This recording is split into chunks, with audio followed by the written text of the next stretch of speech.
Capítulo 1.3. Relación entre democracia, libertad, república y la denominada división de poderes.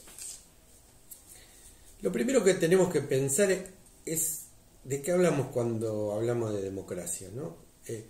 Esto se relaciona a nivel teórico con un desarrollo conceptual de la soberanía del pueblo y discutir con otras concepciones de la soberanía.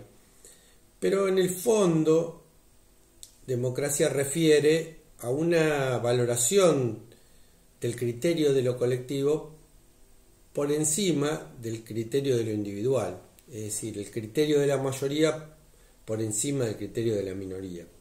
Lo contrario de esto es el elitismo, ¿no? Esta cuestión tan escuchada en nuestra sociedad de una especie de meritocracia que justifica las desigualdades y que, basada en estas desigualdades, lo que trata de establecer es que algunos tienen más autoridad para hablar que otros y que entonces el criterio de aquellos que tienen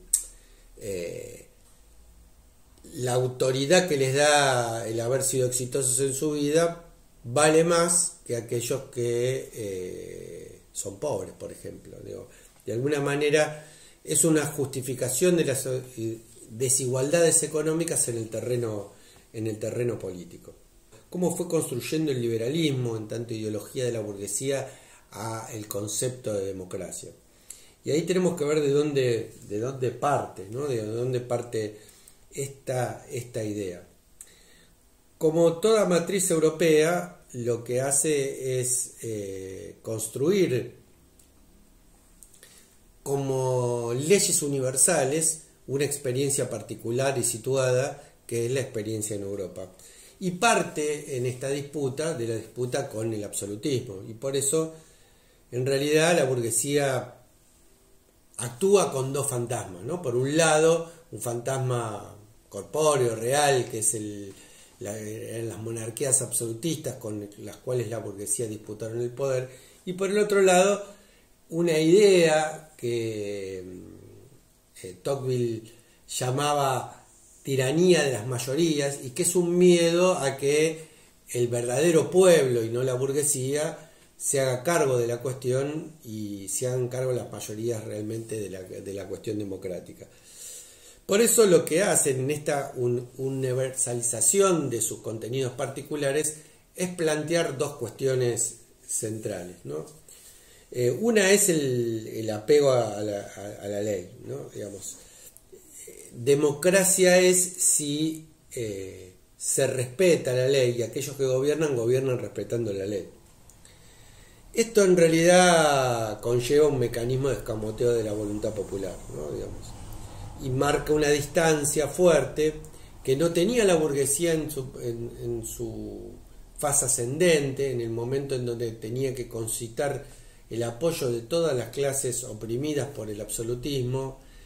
Para ubicarlo en un pensador lo ubicamos en Rousseau, que plantea la soberanía del pueblo y entendido esa soberanía del pueblo de todas las clases que tienen contradicciones con el absolutismo, pero que sí lo tiene que plantear esta diferenciación a partir de la propia Revolución Francesa, ¿no? Para seguir con el mismo ejemplo, en donde la burguesía se apropia del poder y entonces representa a la nación. Por eso Sieyès, que era parte de la representación del tercer estado en la Asamblea Francesa, plantea que la soberanía es de la nación y no del pueblo, y la nación la representa el tercer estado.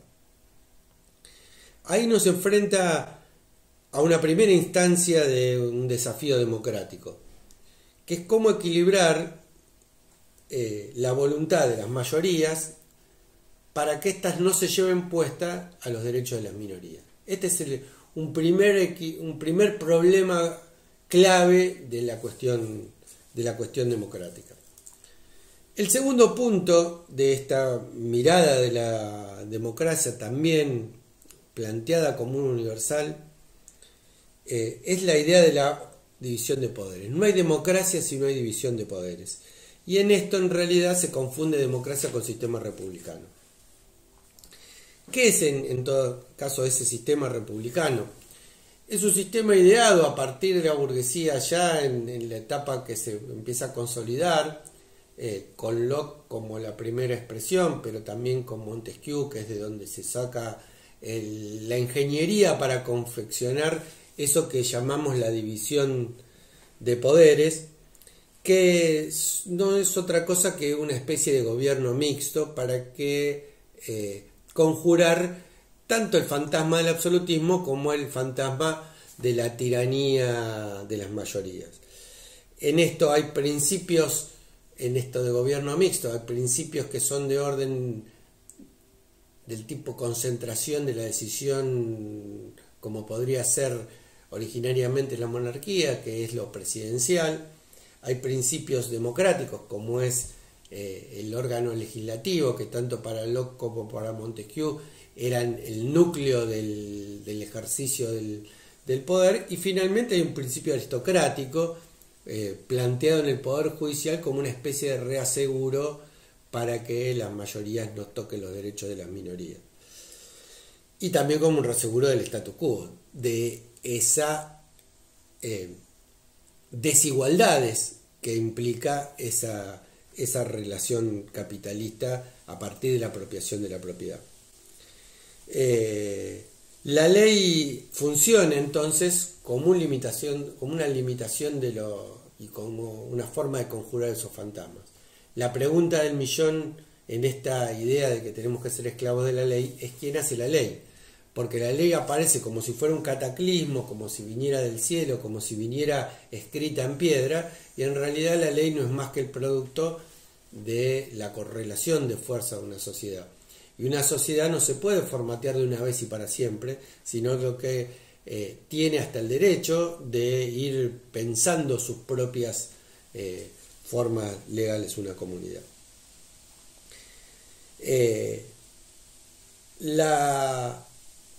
Mirando el lado positivo de esta idea de la protección de la ley y esta idea de someter a quien ejerce el gobierno a la esclavitud de la ley, podemos ver que lo que produce la civilización europea es la creación de una esfera de lo que llamamos lo privado, ¿no?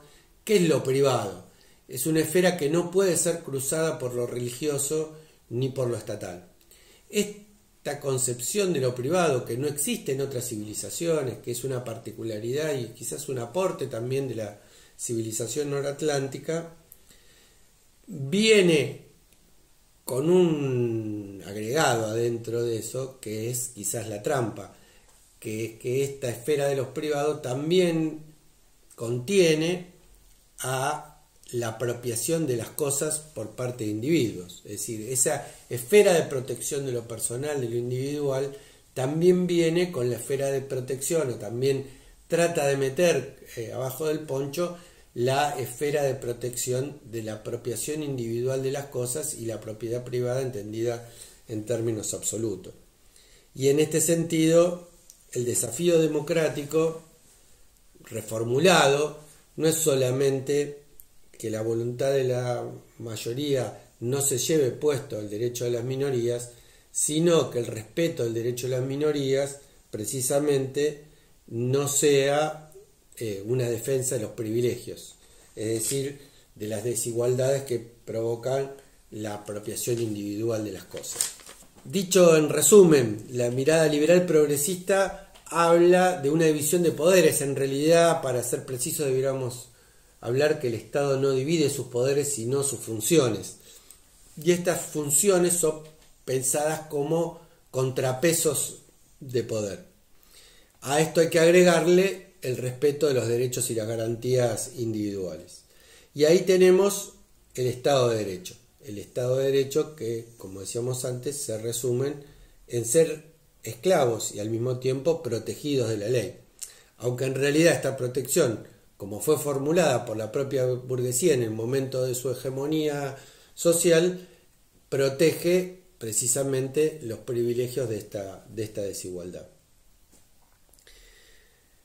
Hay una crítica a esta lógica del Estado de Derecho y de esta idea de ser esclavos de la ley. Es que no permite a las mayorías de un pueblo en un momento dado transformar esa ley y repensarla.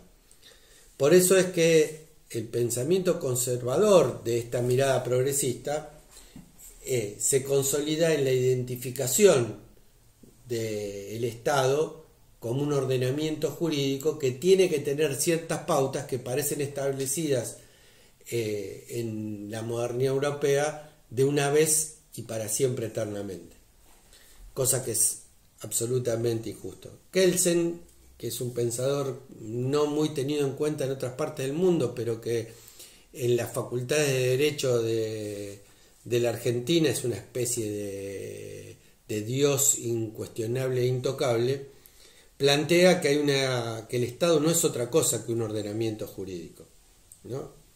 Y en realidad lo que está haciendo es poniendo en piedra y tratando de sacar de la política la discusión de esta hegemonía burguesa que a partir de ese principio universal se expandió a todo el resto del mundo, aún en aquellos lugares que, como el caso de la Argentina, las clases dominantes no eran una burguesía. ¿Cuál es la condición de la democracia? La condición de la democracia es la libertad. Ahora no, vale la pena preguntarse, ¿qué es la libertad? La libertad no es la tolerancia, no es que cada uno pueda hacer cosas, ¿no? Y que los otros la toleren. Es algo más profundo que eso. No es tampoco, la libertad no puede estar restringida a aquellos que tienen medios para ejercer esa libertad. No es la libertad de que el zorro se coma a la gallina o que la gallina se coma al zorro. La libertad tiene que ser, para ser democrática, mucho más profunda y tiene que poder ser ejercida por el colectivo. La libertad, como decíamos, tampoco pensamos que puede ser garantizada por una especie de equilibrio de poderes, porque en realidad este equilibrio de poderes está más preocupada por el mantenimiento de las desigualdades que por la transformación más justa de la realidad. Y entonces no podemos hablar de libertad solamente con este equilibrio. La libertad implica una armonía, ¿no? Una armonía que le permita a las mayorías, por un lado, poder elegir el camino de una mejor condición de vida, de un buen vivir, dirían las constituciones latinoamericanas del siglo XXI. Y que este buen vivir sea reconocido por el Estado, sea garantizado por el Estado como forma de organización de mayor densidad del poder político de una sociedad. Pero la armonía de esto tiene que ser la armonía entre la libertad de la persona, es decir, no avasallar esa esfera individual preservada, y el ejercicio del poder colectivo, ¿no? La libertad tampoco es el pluralismo, ¿no? Las disputas entre los titulares de los poderes no es lo que garantiza la libertad.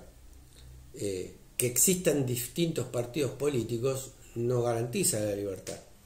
En la Argentina durante años asistimos a actos electorales en donde elegir entre los diversos partidos políticos era elegir entre entre los mismos proyectos de poder. Con lo cual acá estamos hablando de no alcanza la pluralidad partidaria para garantizar la idea misma de libertad.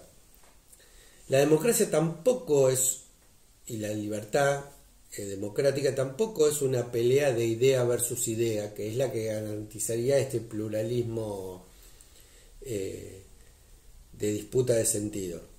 En realidad podemos hablar de libertad cuando le está permitido a las mayorías construir un propio proyecto emancipatorio y que ese proyecto emancipatorio confronte con la estructura de un proyecto opresor, ¿no? Digamos.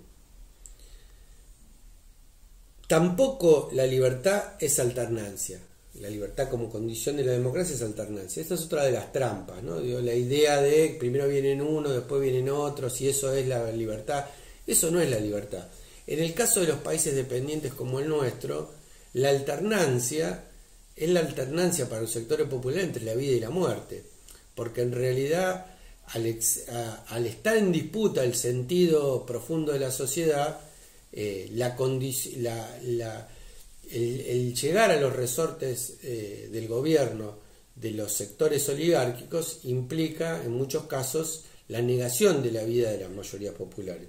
Y esto lo vimos claramente con la llegada del gobierno de Macri, que parecía que los dueños del poder y de las cosas se hicieron también del gobierno y gobernaron no solamente defendiendo y haciendo negocios con sus intereses, sino cercenando derechos y haciendo imposible la vida de las mayorías populares.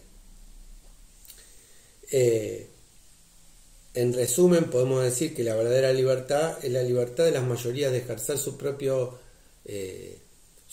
proyecto emancipatorio sin llevarse puesta en esta construcción colectiva al respeto de las minorías y de su derecho a la diferencia.